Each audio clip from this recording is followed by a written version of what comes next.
A lot of women are celibate. Women or both genders? No, let me talk about women. Okay. Yeah, I never talk about men. Okay. Does not change at whatever stage a woman is. You still want those things done to you, those nice things. Yeah. I want to be told you're beautiful, you have cute eyes, you have a beautiful smile. It's not easy to find a man with my level of financial capacity. I'm a very blessed woman. Unless you're 60 and you can't do anything.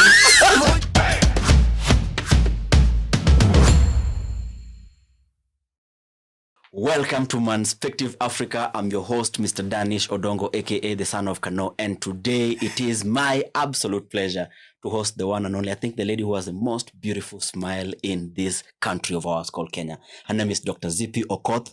She has a heavy CV, which I'm not able to literally introduce. So I'm going to give her an opportunity, Dr. Zippy. Tell us when you got your first PhD and all these big titles you do, in addition to also being a very playful, a thespian. You're a thespian, see? Yes. All right, yeah. All right, so back to you. Okay, my name is Dr. Zippy Okoth. I am a lecturer of film and performing arts at KCA University. Yeah. I'm an award-winning filmmaker. Okay. I am an award-winning storyteller. I like that. I have like 11 film titles to my name. 11 film titles, yes. 6 are feature films and 5 are short films. And then I am also a mother of 2 beautiful girls. Okay. Yes. I am a divorcee. Yes, proudly one. And I'm proudly looking for love. Because why not? You're proudly looking for love. And why not? Yes, at 42, I'm the aged 42. I love flowers and plants. Okay. I am an independent-minded, very opinionated woman. And I love life. I love... I love the moment. I love people. Okay. Yes, I love people who are honest. I love people who are hardworking. I am a very passionate lecturer of performing arts. I love what I do because, basically for me, there's a very thin line between what I do and what I teach because it's the same thing. Yeah, so my PhD is in theater arts. My master's was in gender and development. Yeah. And my bachelor's was in drama and theater studies. So these are things that I have mixed together to be able to become a performer. But a lot of times you'll find that my works really focus on a lot of gender issues, women to be more specific. Yeah. Yes. Wow. Dr. Zippy, such a huge catalog, 11 films. That's incredible. And how many stage plays have you staged? Oh, stage plays. I just did my 7th one-woman show. Yes. 7th one-woman show. Yeah, since 2018, this is the Foolish Forties is the 7th one-woman show. Okay. I have done Stranger in My Bed.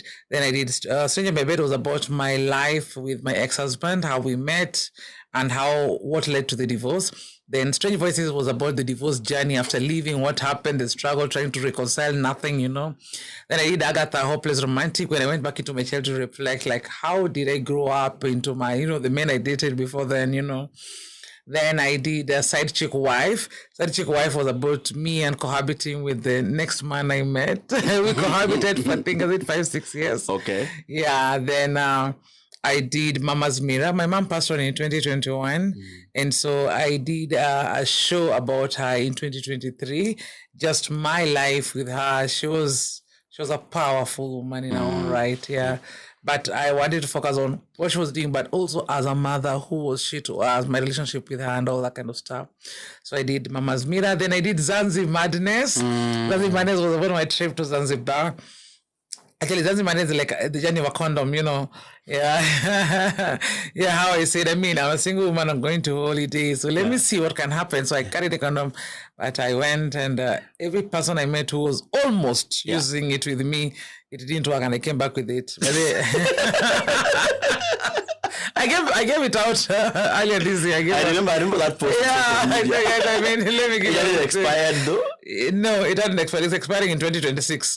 So even if that person also decides to not use it immediately, I hope he used it. I gave it out to someone actually. Yeah. And now I did Foolish Forties because after Zanzibar Madness stuff, I was meeting people, but things were just not. I'm very old-fashioned. Yeah, so I believe in love than sex. Okay. But Nairobi, you believe in sex and love. Yeah. Hopefully. Yeah. So I don't know. Maybe I need to change my mindset. So That's how I think. I always say I was celibate by circumstances, not by choice. Yeah, okay. Yeah, and for the longest time. But I mean, yeah. I went to Mombasa. I don't know. I had a really good time. Yeah. Okay. Indiani. Dr. Zippy. Life is for the living. Oh my goodness. Somebody looking outside in might say that, artists often use art as their coping mechanism. Yes. How true is that in your case? In my case, it's very true because all my stories are true stories. Like it's true. It's as raw as it gets. That's why I think that's where my following comes from. People come to watch my show always look like this is true to the latter. Like, I tell them, if I told you the whole truth and nothing of the truth, you'd be embarrassed for me. Yes, you know, when people, there was a time the bar was too low was trending, that the bar was too low. I was like, if I said that my bar was too low. You can't say your bar because it was non-existent. So a lot of the shows that I do, are likely based on my true stories. So even above the 7 one-woman shows I've done, I've also done like a stage musical. There was another one I did called Julieta, Tigo the musical, Contract Love. So I've also done other stage shows. Yeah, so that's there. So mine is more of what we call self-revelatory theater. Okay. It's actually in line with what I did for my master's and my PhD because I focused on drama therapy so that to look at how you can use drama for healing. So I am also practicing. It's a self-revelatory theater is part of drama therapy that it is healing for me, but it is also healing for the audience that's watching me. Yeah. Because once they watch the show, they'll be like, wow, I know somebody who that happened to, or someone can say that happened to me. Like, hey, Zippy, your story. Yeah. Wacha tu now from today on, wacha tu nikubali tu, I enjoy life or I do this, or especially apart from the divorce stories, which people like kind of like know me for. Yeah. When I did Mama's Mirror, which was different, that was my relationship with my mother. It was beautiful. Yeah. People came and said, after watching that show, they had to reach out to their mothers and parents and say, and just call them and talk to them because they were like, if I had such a relationship with my mother, because I was very raw. I told you, I mean, I was like, it's not like there were times we never quarreled with my mother. We could quarrel with my mother even because she's highly opinionated. I'm highly opinionated. Yeah. But then after 3 hours, she called like and say, hey, my daughter, Doctor, she praises me and all that kind of stuff, you know. In the law. Yeah. I mean, doctor, send me a soda right now, you know. I like that. The good thing is that my mother and I, we were both like, people really don't hold grudges, like yes, tunasema inaisha, you know. Like we can go high, then we shut up, then we're like, okay, fine. Maybe she was an artist too, honestly. I believe she was. She wrote for me a lot of poems when I was in lower primary. Wow. Yes, you know that those days of CG Parents Day, my mother could literally write for me poems, those poems of mother, you are what, or school, you know. Yes, or education. She used to write for me those poems. I cram tomorrow, I go to school, people are like, wow, yes. Yeah. So she did that a lot. Yeah. Yeah. Which because I see myself a lot in the work that you do, because I'm also quite an expressive artist. Yeah. I it's based on my own lived experience. I have a book out. I'm actually staging it in the theater soon. When is that? Which book is that? It's called Unbreakable, really about my mental health journey. Yeah. Heartbreak in this city that landed me in a psychiatric hospital. I almost went there. You people talk about your heartbreak, but you don't know how men have massive 2023 May. Yeah. I was almost getting admitted to a psychiatrist hospital. I was admitted in 2018 December. Hey. Heartbreak proper, but after me ilikuwa ni heartbreak. But I want to ask you, is it the trauma that comes first or the artist comes first? Or is the trauma that brings the artist? It's the trauma that comes first. It's the trauma that comes first? Yeah. Because you have to be able to heal to a certain level to be able to have the courage to share. Yes. So it's the trauma first. Then you use the art to heal. But is it that trauma what makes artists? Artists are just artists, but then they're just artists. So it's you choose your way of expression.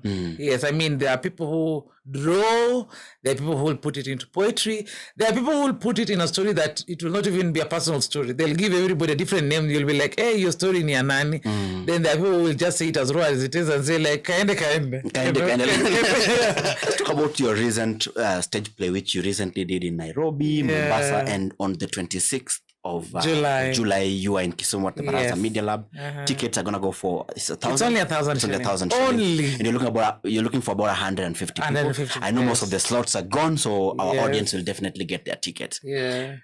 Any profound, revelation you got in your Foolish 40s when you're staging this play that you had not thought about before, that only came out when you're doing this thing and you realize that, oh, by the way, I'd never thought about this thing? One, a lot of people are celibate. Okay. And people don't believe it. By choice? By circumstances, a lot of people are celibate. Okay. And people don't easily say they're celibate because people will laugh at them like, oh, a beautiful woman like you are lying. I mean, people have told me like, you are lying, Kwani, how many months have you gone? And all that kind of stuff. But I was like, I mean, it's not that men don't hit on me. No. Okay. I mean, men hit on me. Yeah. Yeah. So I wouldn't say it is. Yeah. But the thing is, it's about choosing who you sleep with. Yeah. Yeah. Yeah. Yeah, so it's about how we grew up as a millennial in these 42 years. We grew up that we want to be loved. I mean, yes, men can come and lie to me and all that, and then I'll believe and then I'll sleep with them. But I mean, yes, fine. If they lie to me and I believe it, fine, well and good. But we don't know how to do, what is it called? Chips funga. This random sex that is happening in Nairobi, that will be hard. So, I mean, I always say, fine, a man can come lie to me. They make me feel, believe they love me. Fine, I'll give in because for me, it's the love. I'll be like, wow, then I'll give in. Fine, well and good. At least I've felt it was a journey. Yeah. But yet I just wake up and like, 2020. You can't. So you realize that women are celibate. I mean, but many people are celibate in this city. After that show, and even when you were like doing marketing, a lot of women are celibate. Women or both genders? No, let me talk about women. Okay. Yeah, I never talk about men. Okay. The matters history. But they maybe confess in your inboxes. They talk about some of these things. No, men are rarely celibate. Okay. When men talk about being celibate, maybe they've only gone for 1 or 2 months. We women, we talk about being celibate. Man, it is 6 months, 1 year, 3 years, 5 years. Yes, yeah. And so there are women who are pro that, or women who are against that. But for me, it's about a choice. It's a choice. And for me, I don't judge anyone. Yeah, true. If you like having it whichever way, like it's a Friday, 2020, me, I don't judge people, by the way. Because I mean, I'm judged. I'm always like, I don't have the energy to judge people. So that I realized. 2, a lot of women are also going through a difficult time in terms of healing from relationships and trying to find love. We have got the challenges I am facing as a 42-year-old, successful, independent, opinionated woman is being faced by even those women who are not opinionated. You get it? It's a problem that being faced by almost many single 42-year-old women, whether they're independent or not, successful or not, opinionated or not, they are also facing the same problem of finding men. Because our society has made men believe that they can only date younger women. That is one. Yes. So that as a man, get a younger woman. Now, unfortunately, the men today also, according to society, should get a younger woman and take care of her. But the men of today, they want a younger woman, but they don't want to take care of her. So there is a gap. Men want to be men, but they don't want to provide. So you can't want to be traditional without taking up the role of the traditional man. Exactly. So you want a traditional woman, but you want to be a modern man. That is the gap that we are having today in our society. And even women, we want to be a modern woman, but still want to be taken care of us. The traditional woman was taken care of. So sometimes I'm like, why can't we just put all these veils and these makofias chini? Then we do what? We have one-on-one talk. You like me, I like you. What do you like? Like Zippy, I like cooking, I hate washing clothes. Full stop. Fine. You say, fine, babe, we'll buy a washing machine. But if you come and say, if you don't wash my clothes, no, who will wash them? If somebody else washes them, you're not a wife, then I'm like, okay, if to you that's what being a wife is, then it definitely, I'm not your kind of wife. Yes, and we have some other people will be like, I'll cook, babe, don't worry, you'll wash clothes. Or I mean, we'll just get a cook, babe, and just live happy. True. So I got a lot of perceptions. There's a lot of perception collection that we're getting from this show, and that's why we're even able to take it to Mombasa and even be able to take it to Kisumu, and Nakuru wants it, Eldoret wants it, because it's not just for women.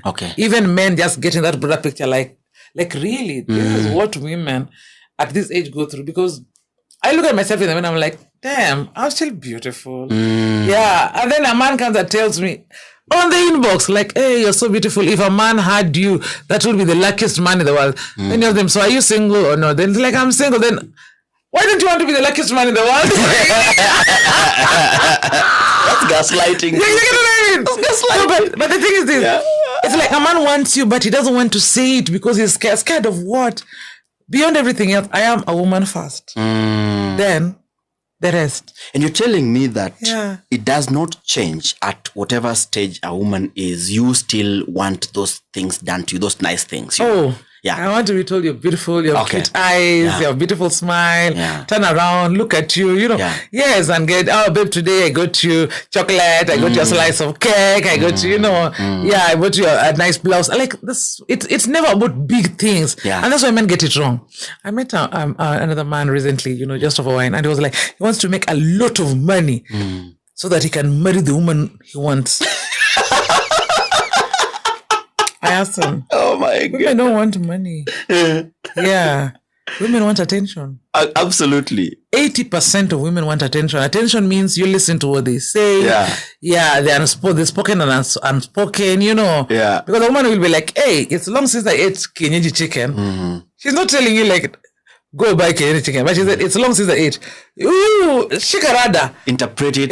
Go get it. Go get kienyeji chicken. Say, babe, I heard you saying it's long. Here it is, you know. By the way, you know, Dr. Zippy, so let me tell you this, my theory from a man's perspective. You know, men like big things. So for example, if a man is not building, if a man is not doing this big thing, then he feels like he's not doing anything. And that's sometimes how they get into love.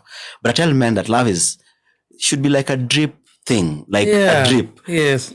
Make it daily in small doses. Exactly. Will get you further in life than waiting for a flood thing. You know, oh, let me take her to Maldives, or let me take her to this, you know. Okay, majority 5 years later, Maldives, you know. You're still saving for Maldives. But majority even don't even know that Maldives exist. But that could also be that we are waiting to do big things. Yeah, even just here Mombasa, even Maldives, even Mombasa.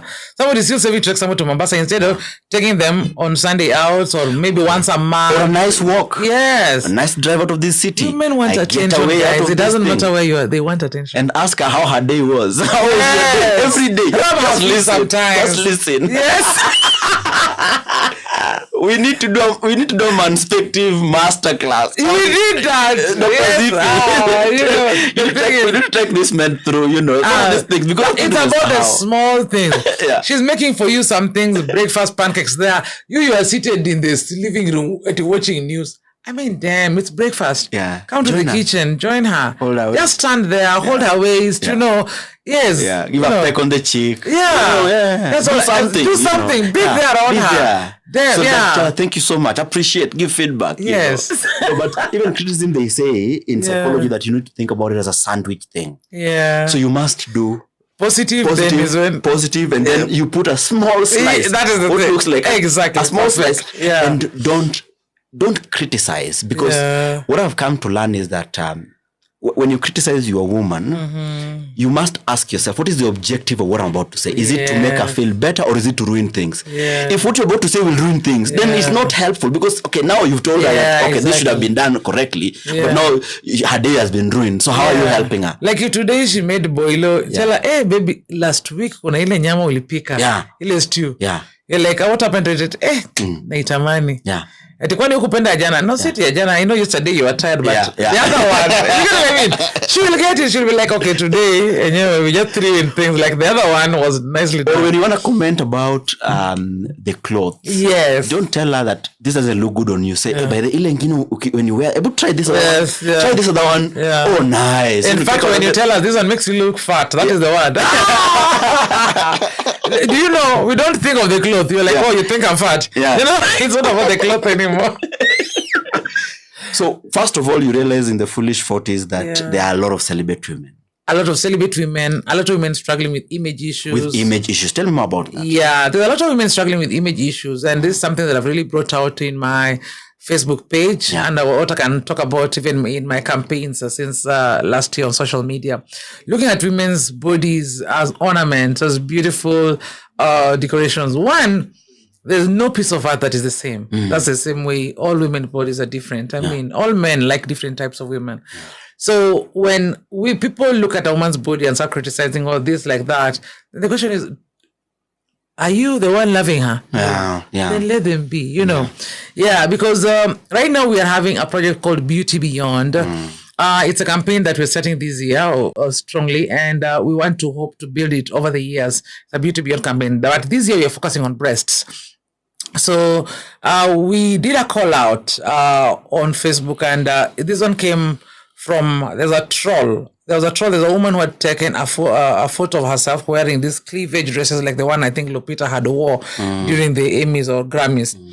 And then that one wore it, and then so people were like, her breasts were dropping down. So there was a lot of, very negative comments about her body. And so I put up a comment and I said, who are you to comment on that woman's body when you can't even have the courage to wear even a round collar neck and all that kind of stuff, So I say, put it out there that maybe perhaps we need women to come out and show people how real breasts look like without plastic surgery, without needing, so that we see breasts of women who have breastfed, who have not breastfed, of different ages, how they look like. And people are like, but then, that was last year. Then this year, the way it pops up on the feed. Yeah. I'm like, damn.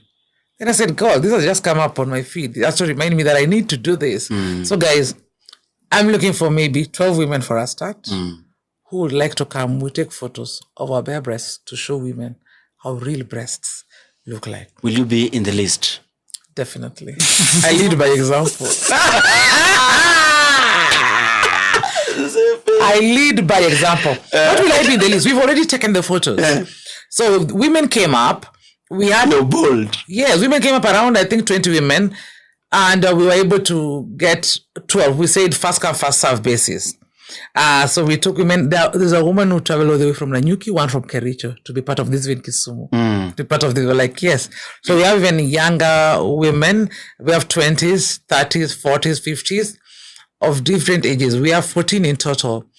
And so we had Kawira Mirero of Mambo Pambo. Well, she made beautiful masks, like handmade, crafted.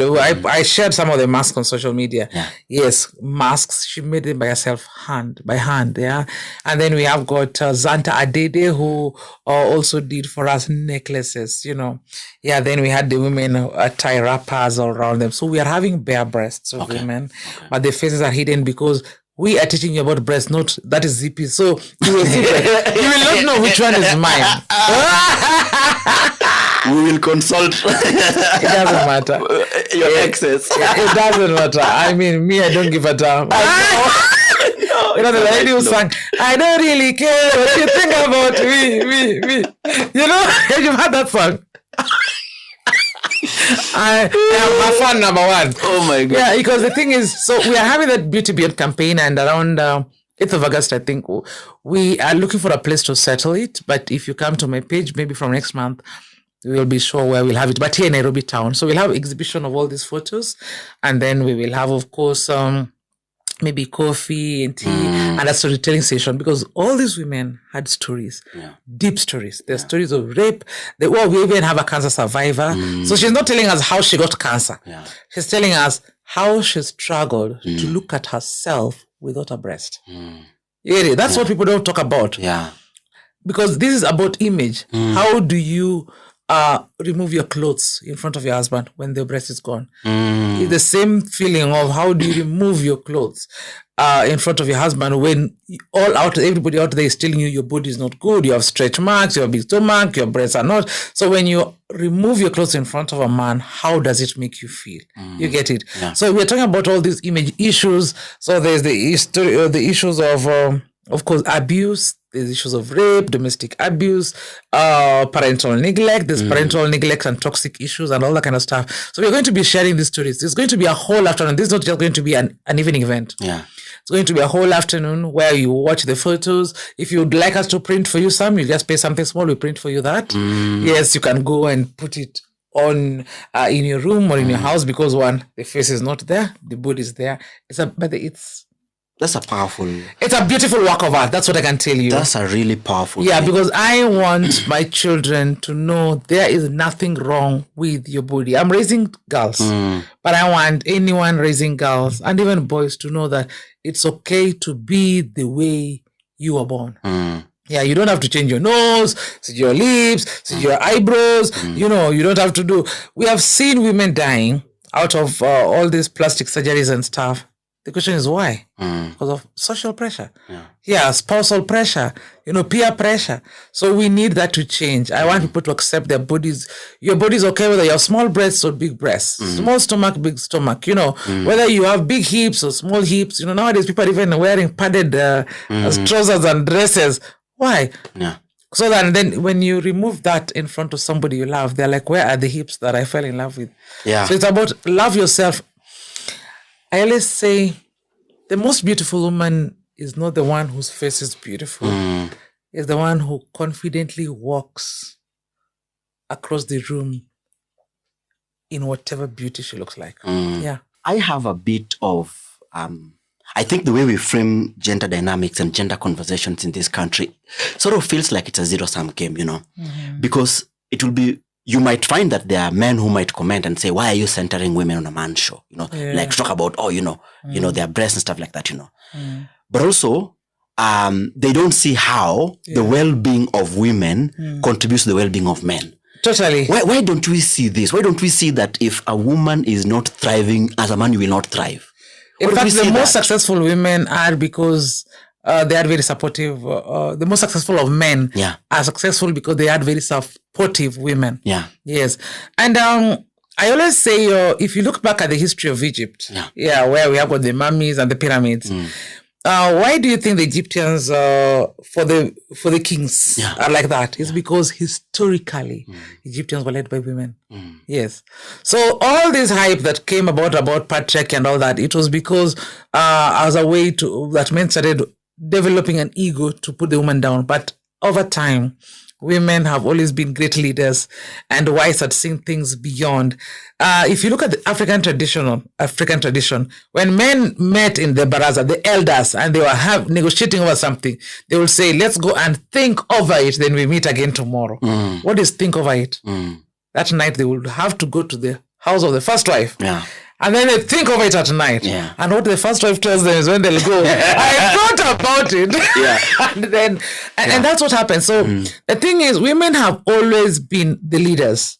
The difference is that men have always been the face of leadership, but women have always been leading.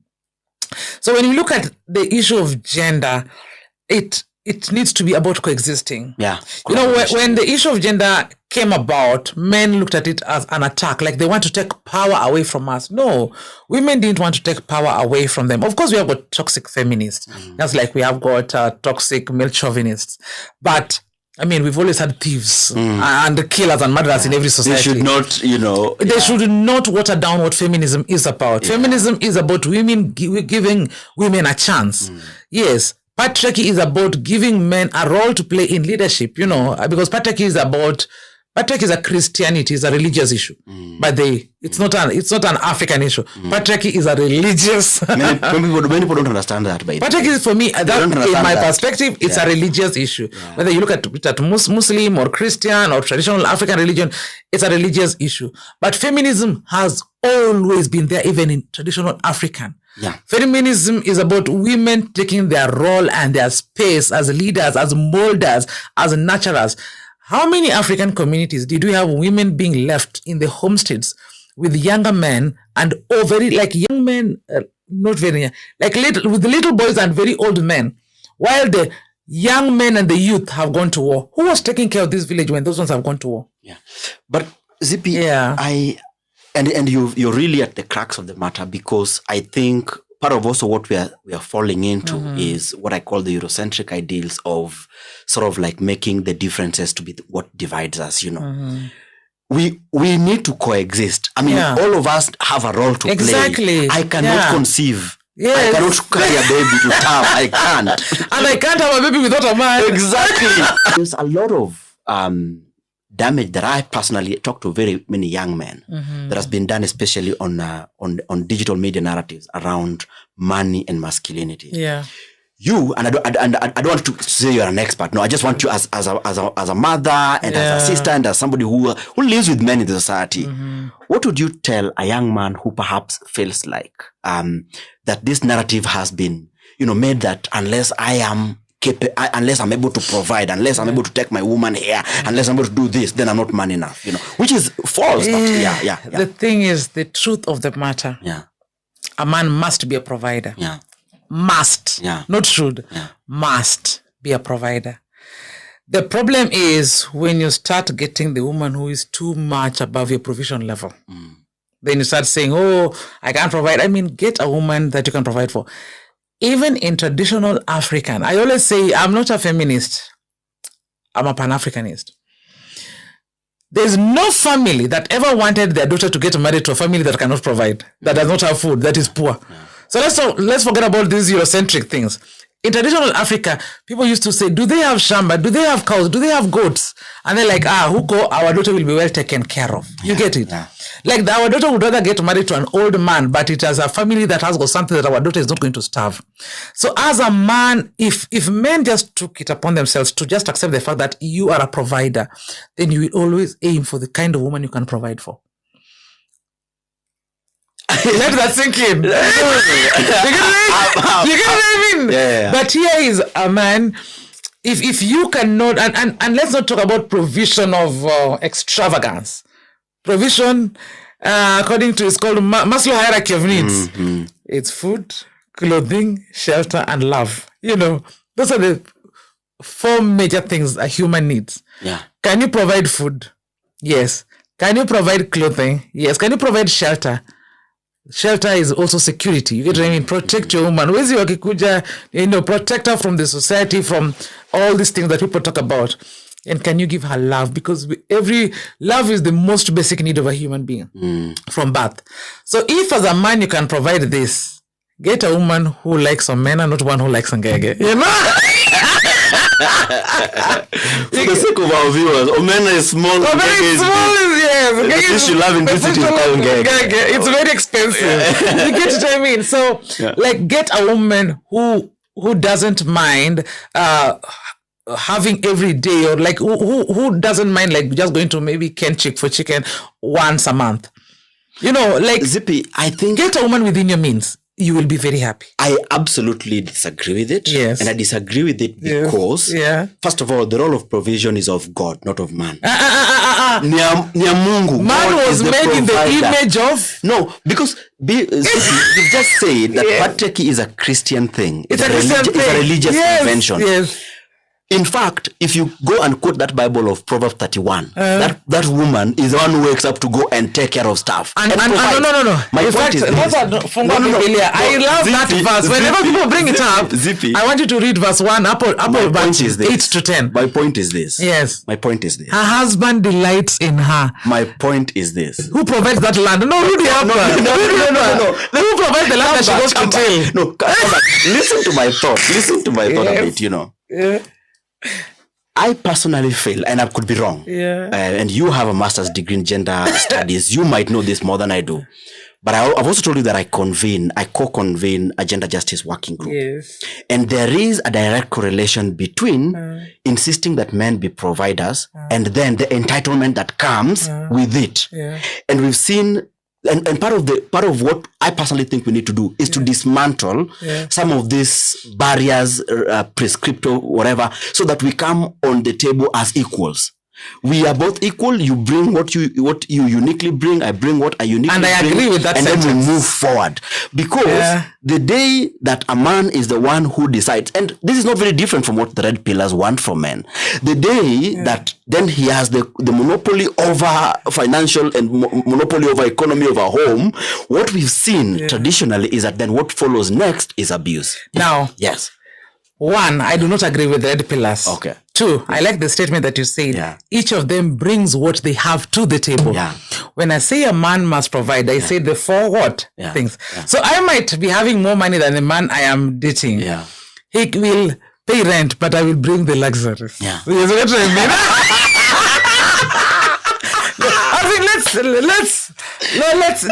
I am not talking. That's why I didn't talk about finances. I said provide. Yeah. And provide a woman who will, and at your level. And at your level can be many things. There's a man who may not have as much money. Like, to be honest, it's not easy to find a man with my level of financial capacity. I am a very blessed woman. Unless you're 60 and you can't do anything, which is fine. I am a very blessed woman. Yeah, we thank God for that. Yeah. But the thing is this, if I find a man who like really totally loves me, let me say, because me, I already have a home. It's not Jenga. Yeah. I mean, me, I don't give a damn if a man decides to come and live with me there, because let's start from there. But why don't you move and go and live with him in his Kayole house if he wants you to provide you want at your level? No. Yeah. Yes.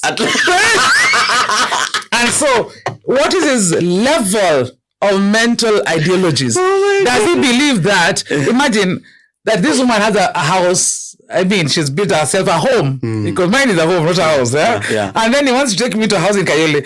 I mean, to be honest, everybody will look at us and say, we are both stupid. Okay. You get what I mean? Yeah, so they'll say, okay, why don't you just live with this man? Traditionally in Luland, they'll say, change the gate. Lokaranga, you get it? Yeah. So that this is your home, not hers. You get it? Yeah. They'll say such things. So he can come to my home. We can change the gate. We can change the bedroom. Do those cultural stuff. But then we live there. But when we are there, he needs to help make decisions. He should not just be like, it's okay. I mean, no woman wants an it's okay man. So even it's not about finances. And that is where men are having a problem. The moment men stop thinking of provision as finances, then it will be very easy. No, as a man, bring the little that you have to the table. And that's why women want attention. You are having, let me say, let me see, this man is earning how much? 50,000?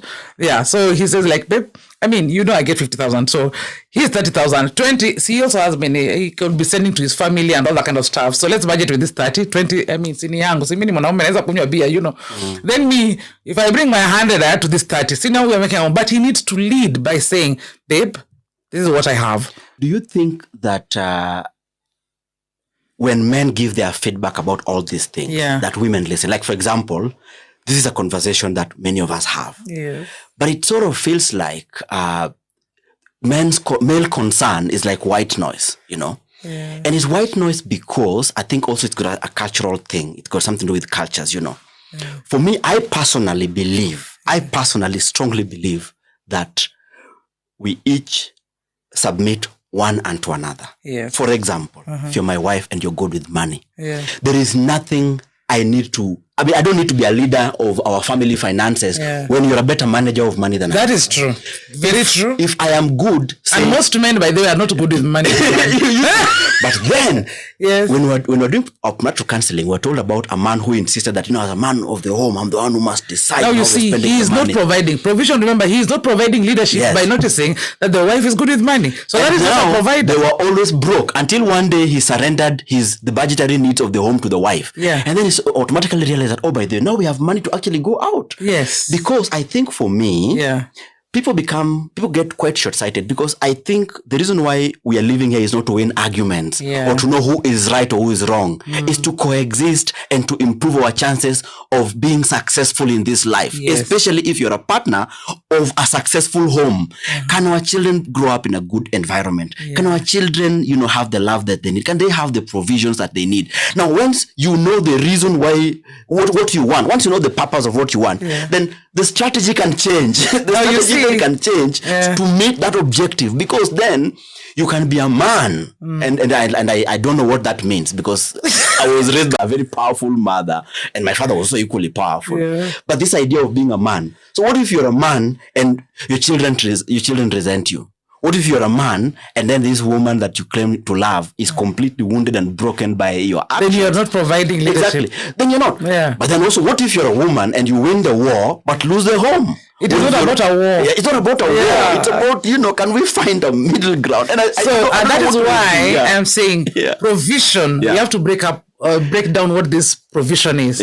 Provision is not about financial provision. That's one of it. But it's not the only one. So you see, when you talk about providing leadership, as a man, like the example that you've just given us, where this man decides, I am not good with finances, let the woman do that, then that is providing leadership in terms of finances. You get it? And that is what women need to be able to be provided for. Of course, I mean, traditionally, that is giving us land so that we can till like the Proverbs 31 woman. I have to come back there. Yeah, she rises up early in the morning to till which land? The land, remember, women used to be married to till the land that the man had provided. So if a woman does all this with what you give her, if you give her leadership, then she will be able, if you give her authority, like, babe, you're the one who's good with finances, do this, she will use that money and make you guys grow so much.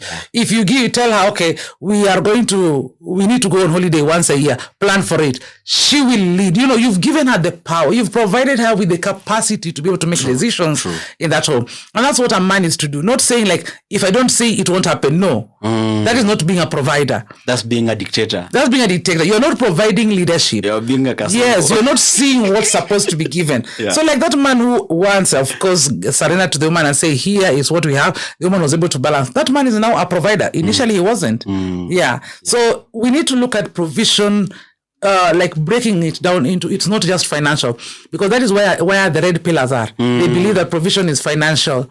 No, right now, a lot of women, in fact, let me say, if you take men who are like between the age of 40 to 45, a higher percentage of women are more successful than those men. So assume those were the men we married when we were 25. You get it? So right now, we are all, assume that we are still married. You know, don't take Zippy's case. Assume that these people who married at the age of 25 to 30, right now they are like 45, 50. They are still married. The woman is definitely 80% chances more successful than the man.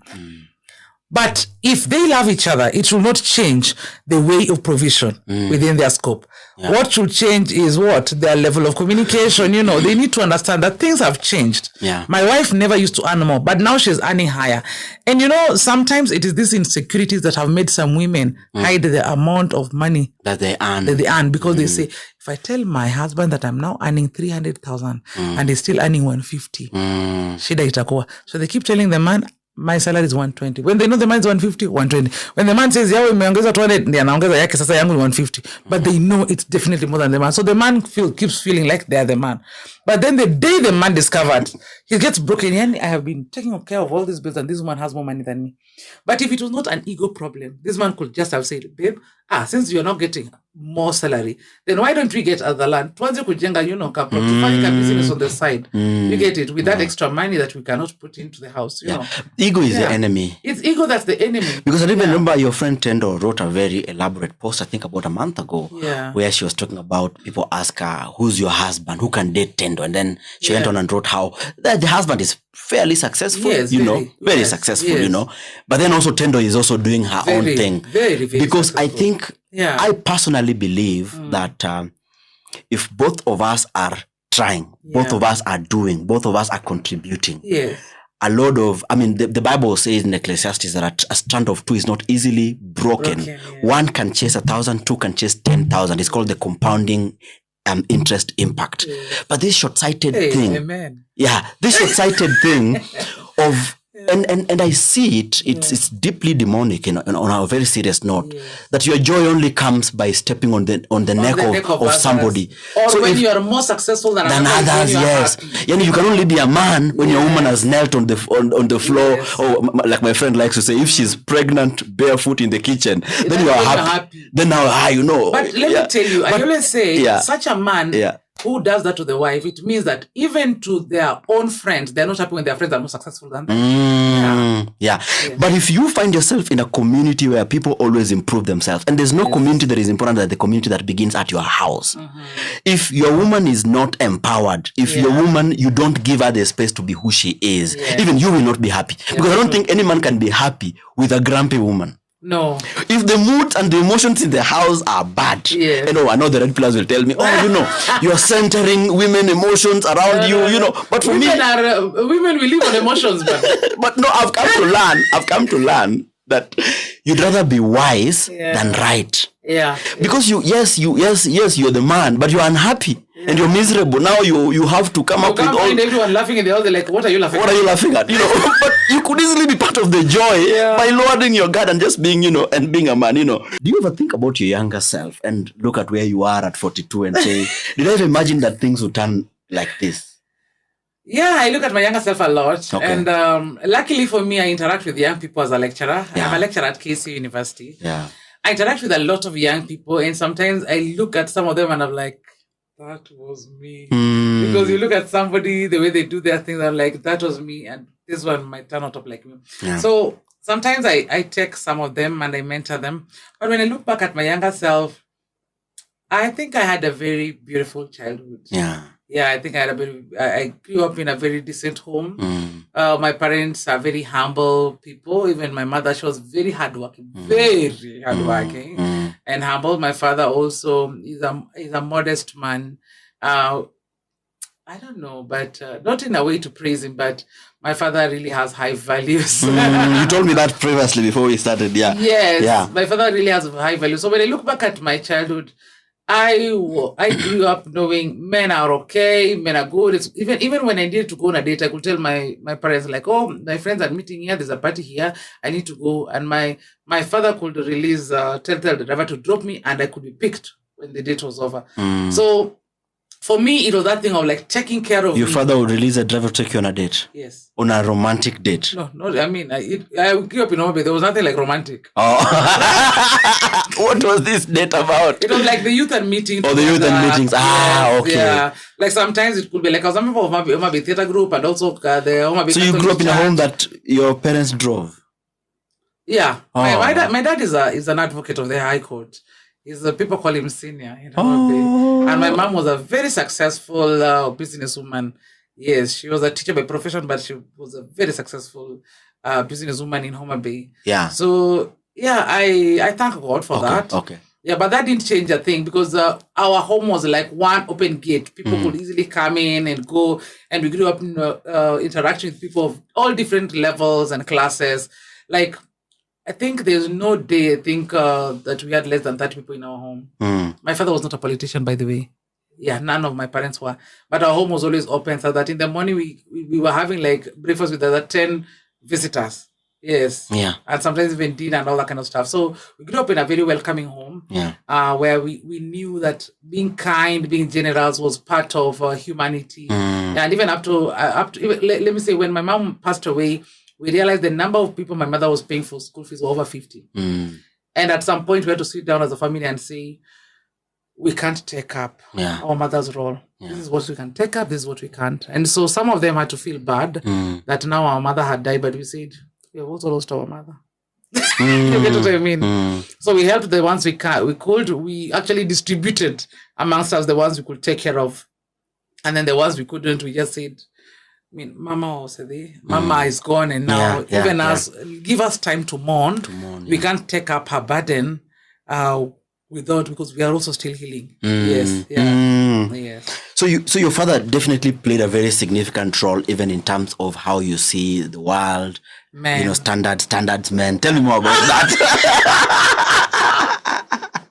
What's his name, by the way? G.S. Okoth Advocate. George S. Okoth Advocate. Okay. Very, very, very humble man. I mean, anyone who goes to Homa Bay or who grew up in Homa Bay definitely knows him. Yeah. He played a big role because, looking up to him, it's hard to find a man like him, a man who's honest. And like you say, provision, I think he allowed my mother to thrive.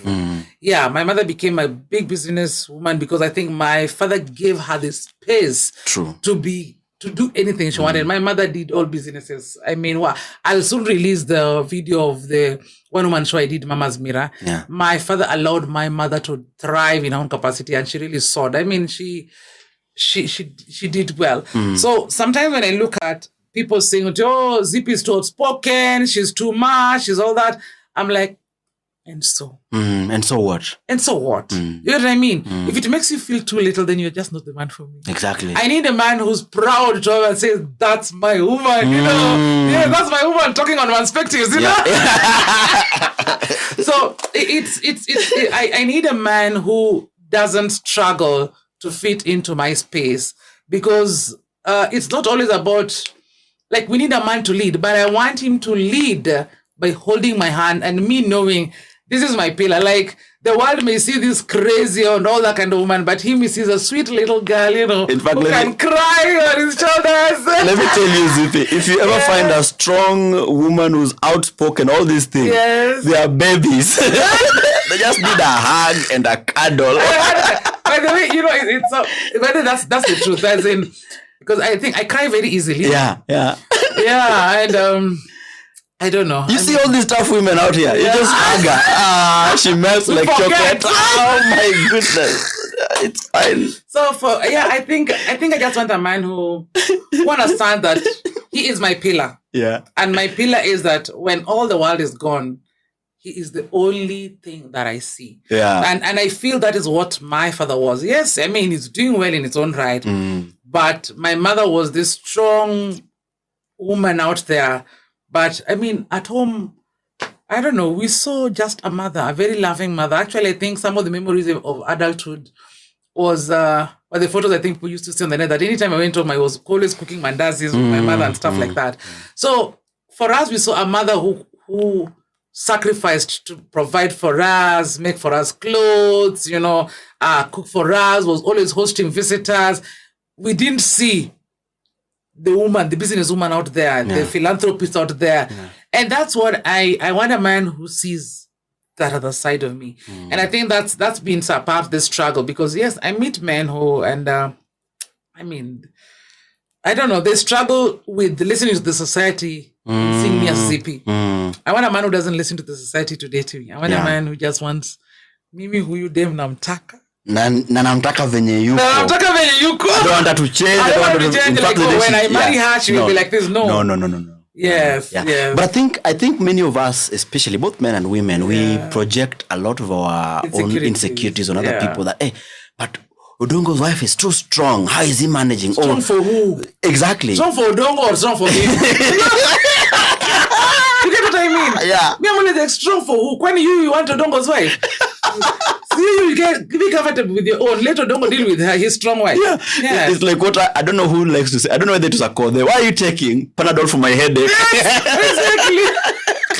Yes. You are taking Panadol. Because the other man is like, when I tell Zippy, just do for me, the Zippy doesn't even have an issue doing it. Yeah. But that woman whom you think is not strong. Yeah. Pengine anaweza ambia, babe, today I know you've cooked rice. Just make for me ugali. She'll be like, mimi nishapika. But this Zippy whom you see strong. Yeah. Zippy will go and cook ugali very fast and everybody's happy and easy. You get what I mean? So, because when there is love, there's a lot of compromise. That's for me what I believe. Absolutely. And I like the fact that, so initially, like I told you, that Manspeqtive only hosted men only. Yeah. Until I realized that, okay, honestly, there's no way we can have men being extremely successful if we don't have them equipped with certain skill sets of engaging other people who are not like them, like emotions, and to know all these things. So that's part of the reason why we are hosting people like you. But somebody might wonder, Zippy, you're too busy. Do you ever get tired? Do you ever get burnt out? Do you ever deal with sleepless nights, especially as a creative? Are you a night owl? Are you the person who, takes you 2 days to wake up in the morning like me? I sleep a lot. You sleep a lot? No, I sleep. Zippy, you sleep? Sleeping is my hobby. Oh my goodness. Do you know I used to sleep in class? That's a blessing.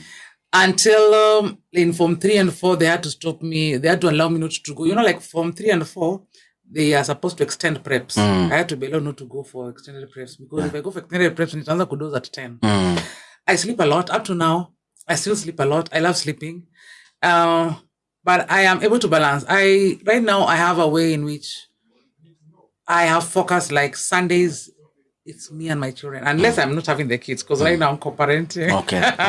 So if it's a weekend when I have my kids, Sundays it's me and the kids. And I always tell people, Sundays I don't go out. I don't do anything. It's always me with my kids, or maybe if I'm dating, then that Sunday will be taken by the person dating. But you told me that there's a time you almost burnt out, Yeah, the other time I almost got burnt out because I was doing so many things. That particularly, I think it was 2018, 2019, 2020. burnout, that one of clinical fatigue. I know, Yes, where you're sick, nikaenda nikapimwa, even my heart and everything, they were like, nothing. Take a 2-week rest and all that. So nowadays, I have learned to take like a leave every 2 months. I take a leave every 2 months. There are people's phone calls that I don't take. Like even students, I tell them, are you dying? Fine. You're okay? Then let's talk tomorrow at 8. Yeah. So I've learned to balance having my Sundays for myself, weekends even probably just for myself, not work related. Weekends I can do other stuff that are like on entertainment. But generally, I am a workaholic. I am a workaholic that if I'm not working at KC University, I'm doing my own projects on the side. Yeah. The good thing is that the works that I do are works that fulfill me. They are works that people could sometimes say those are your hobbies, but now I studied in line with my hobbies, like performing arts, film, and all that kind of stuff. So I can get burnt out, but I have learned to be very self-aware of my burnt out. Like, I mean, when you have suffered clinical fatigue, you start noticing like that kind of headache. That is not malaria. That is fatigue. I need to sleep. I need to take a day off, and all that kind of stuff. So I've learned to do that. Yeah. The good thing is I live deep in the village, so I can just sit on the balcony and have some peace. I saw somewhere you wrote that you wanted to be rich. Is that why you grind hard like that? Is that why you are always on the move? Yeah. I want to be rich. Okay. Okay, I'm already fairly okay. Yeah. You're doing well. You're doing well. People like to say to you, "Oh, I'm not." No. Yeah. I always say, but I thank God, because I always say, if I don't testify, then how will people know that God can do this? Because I mean, you have slept on the floor. When 12 years ago, when I got separated and divorced, I left like that. We had already built a house in Kitengela. Wow. I started on the floor, carpet. I said I was so tired. I was like, if this is it, God, I don't think this is what you've destined for me. I got a house with my little girl who was that then 9 months, and my house girl. We had one mattress. We slept on that floor for like, 3 months before I was able to even to buy another mattress for the house help and stuff like that. And so I have gone up, down. It took me 1.5 years to even start restructuring things, like even buying sofas and stuff like that. So for me to rise up to where I am right now, I always say, I have to say it so that people can see, look at what God has done in Zippy's life. Yeah. So I want to be richer, but rich in the aspect of, I always say, money makes you more of what you are. I believe I'm a kind person, so money will make me more kind. Yeah, because money can make you more arrogant, more abusive, more abusive and all that.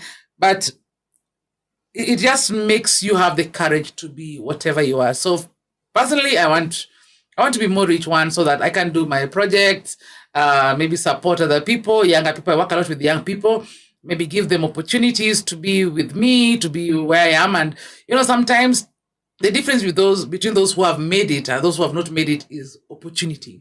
So I want to have money so that I can give opportunity to other people to see and imagine the possibilities. For me, that's what I want. Yeah. But how do you know that is that trauma of the mattress on the floor that could be subtly driving you? And how when do you know that, okay, that's not it? Now I've healed from that. Now I'm just doing this because I think money gives me options. Yeah, if you love good things, it's not about trauma. I love good things. You love good things. I love good things. I love to dress well. I mean, look at these blouse. Look at these bangles. Damn. I love good things. This is a nice wig. Nice lipstick. I mean, I love good things. So it's not about the trauma, first of all. Dannish, I want to enjoy this life that God has given me. Yeah, so I want to make it and just enjoy. I want to go to Italy. I've not gone to Italy. I need to go to Italy. I need to see the world. I need to. I don't want to struggle. I am already struggling. Actually, I am struggling to work so hard. That is a struggle. You get what I mean? Yeah. So people believe that struggling is about finances only. No, I am struggling to sleep only 6 hours. Yet I would love to sleep 8-9 hours because I love sleep. Sometimes I do 4 hours, 5-6 hours. That's my struggle. My struggle is I love sleep and I can't sleep enough.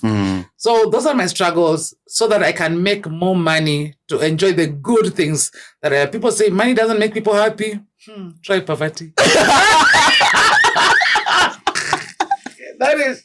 But anybody who says that, has made money. No, or doesn't have money. Oh, they don't have money. They don't know. I was saying the way lived experience is such a powerful thing. Yeah. If you've lived in lack, it's very difficult, even if we were to paint it to you, what abundance looks like. It is difficult for a human mind to grasp it. But if also you've lived in abundance, it is very difficult for your mind to grasp lack. And that's why you find that social class, it's very difficult for people to move from their social classes, from lower class to upper class, or from upper class to lower class. A few can, but majority just where you are born is the biggest determinant of how your life might end. Of course, if you don't change your friends, if you don't, change where you live. It's intentional and it's hard work, because your brain also is hardwired to keep you safe. So anything that will get you out of your comfort zone, maybe you think, that my one-roomed house in Kayole is what I can afford, and it's okay. That's what you can afford, But if you want more from life, then it means you will do more. You'll do different things. You'll have to change your life, and it's not easy, And so that's why part of what we talk about in this space. But Zippy, you told me that you want to go to Italy. I want to go to Italy. But before you go to Italy, what is this memorable trip you've taken in your life that you remember that this trip I did, and it's stuck till today? The most memorable trip? Yeah. Of course, Zanzibar. Zanzibar was good. Tell me what was good about Zanzibar. I did a whole show about it. What was good about Zanzibar? And one, I'd never been to Zanzibar. Okay. And so I'd gone for Ziff because I'd been invited as a jury member. Okay. That's the Zanzibar International Festival. Film Festival. Yes. Yeah. But then, when you go to Zanzibar, a lot of people tell you, there's the monkey place. I don't know what those things. But me, I was the spices, the nini. Yeah. People don't even tell you spices. They want you to go to the island. Yeah. But me, I'm like, no, I can't come from Kenya to go see monkeys, see tortoises and stuff.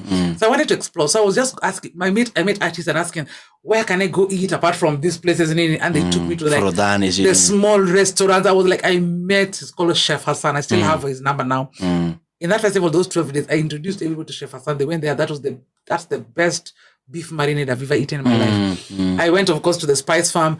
I went to the art galleries. I went to the small museums around Zanzibar. Like, I decided I'm going to see beyond what people have always seen. Because the rest, if I can find it in Kenya, why should I go see it in Zanzibar? So that was there. I loved Zanzibar. I really loved Zanzibar. I also went to Samburu. There's a time I went to Samburu on a trip. We were going to empower girls on education and life, girl empowerment. And it was just a volunteer thing. So there's this lady, Paraka Namayane. So she reached out to us. She had been planning it for a while. And so I told Amakove, see we go. She's not paying us, but, we are random girls. If she's taking care of accommodation and transport, we're like, let's go. But it was just a 2-week random thing. And we went. That was one of the best drives or explorations of my life. We went to about 5 schools. But in the drives, like going to Samburu through... I think that must have been where? God, Nyandarua. We followed Nyandarua as we were going. Then we came back through the side of Leki Penyeri. It was beautiful. And now, ultimately, Italy is where you want to go. I want to go to Italy. Because of how media has framed it, or what? Or just, funnily enough, I don't know.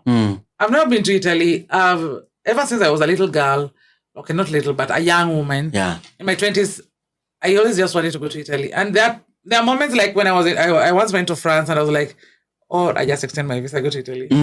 But I don't know. There's a way in which we have seen Italian men portrayed in our films. Apart from being the mafia? Apart from the mafia. Yeah. The romantic man, soap operas. Soap operas. Alejandro. The Spanish, Italian. Yeah. Actually, so I always just wanted to go, maybe, have some nice cheese. I love cheese.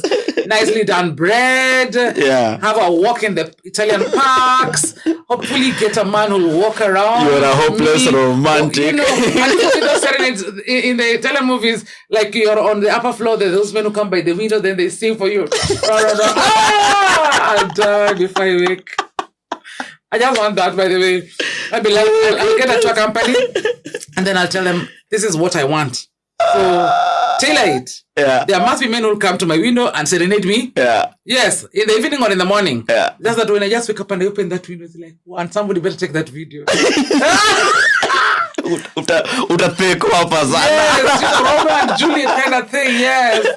Yeah, I don't know. Oh my goodness. All these things are in your mind. You're just waiting for them to be executed. God. It's like a script, you're just waiting for it to be I don't know. I'm 42. Yeah. I'm at that stage where I tell myself, what is the worst that can happen? I mean, I always put too much God in my life, and they say you put too much God, but still nothing happens. I mean, I've been a good girl like forever, and I mean, still nothing happened. I'm divorced. I don't have a man at 42. So Zippy, I mean, I don't really care what you think about me. I think the rule there is that playing by the rules will not always work for never. you. It will never work. Sometimes it might, but not always. No, it will never because work. This idea we were raised to believe that if you just do the right things. I have done the right thing. I got married at 25. They say you should have gotten married at 25 so that now you're old cartridge. Yeah. I got married at 25. It still didn't work. I was a good woman. Man, I used to even wash bikers and whatever, cook ugali in the middle of the night. I did every fucking thing. Now, I'm a bitch and I love it. Anyway, I am Dr Zippy Okoth. We are ending this conversation, but we must end on a lighter note of your two girls. Yes. Which one of them is more like you? It's so funny. Each of them has a different perspective of me. So the first one really looks like you, like me. Okay. Yeah, and she has OCD like me. Like actually, even when you see her, she's always having like her fingers like Then the younger one, she has my beautiful smile. Like when she has my excitement. You know what I mean? Like when you see her, you just see like, damn, when she smiles, you see me. Yeah. So she has my excitement, and when she smiles, I'm like, oh damn. So they each have a different perspective of me. So the first one is very calm. Okay. Though I think when she's with her classmates, she's not that calm. But the little one, she's so bubbly. Okay. And she's mean every way. So I don't always know which one. But I mean, let's wait and see how they grow up. Absolutely, yes. Dr. Zippy. Yes. Okay, thank you so much for agreeing to come and speak with us. Yeah. Manspeqtive is really blessed to have your perspectives and your insights, your energy, your hearty laughter. Yeah, and I'm a bad girl. And your smile and your bad girl. I will get the corner office. Yeah. And of course, as the host, it's been my absolute pleasure to sit beside you and look at those beautiful teeth. Thank you. For like an hour plus. I can tell them I'm single. They know. They're afraid. I'm single until the day someone meets my father. Because, you see, I used to say, I'm taken, and these people never met my father. So my father has never received cows of mine. Even that first marriage, it was a marriage Sharia house. We kind of eloped. He never took cows. So according to my people, they have never eaten my cows. Yeah. So they've not milked your cows, Never. Yeah. They've never received, money instead of cows, nothing. Yeah. So, we were young and stupid. We went to Sharia house, signed the thing so that we could fly all over the world. Yeah. And the thing is, I am single until the day a man, because I'm not going to lock myself until a man decides to meet my father. Yeah. This issue of saying, oh, someone is dating me, oh, now I'm taken. I'm not taken until that man makes a commitment to see my father. So easy, the first come, first serve. It can only be Dr. Zippy Okoth. And this right here is our Fire Manspeqtive episode. Of course, you can find us online. The hashtag is Manspeqtive Africa. We have a YouTube channel by the almost 10,000 subscribers. Subscribe. Let us hit the 10,000 subscribers. And of course, the YouTube has a Q. It's Manspeqtive with a Q. Every Wednesday night, we're on KTN. Of course, watch us and let us know what you think. And if you're watching us on KTN, there's an SMS line that is going down here. Let us know what you think. Who do we need to host next? And if you want to come on Manspeqtive, by all means, drop us a comment. My name is Dannish Odongo, aka the son of Kano. Until next time, adios. May God bless you.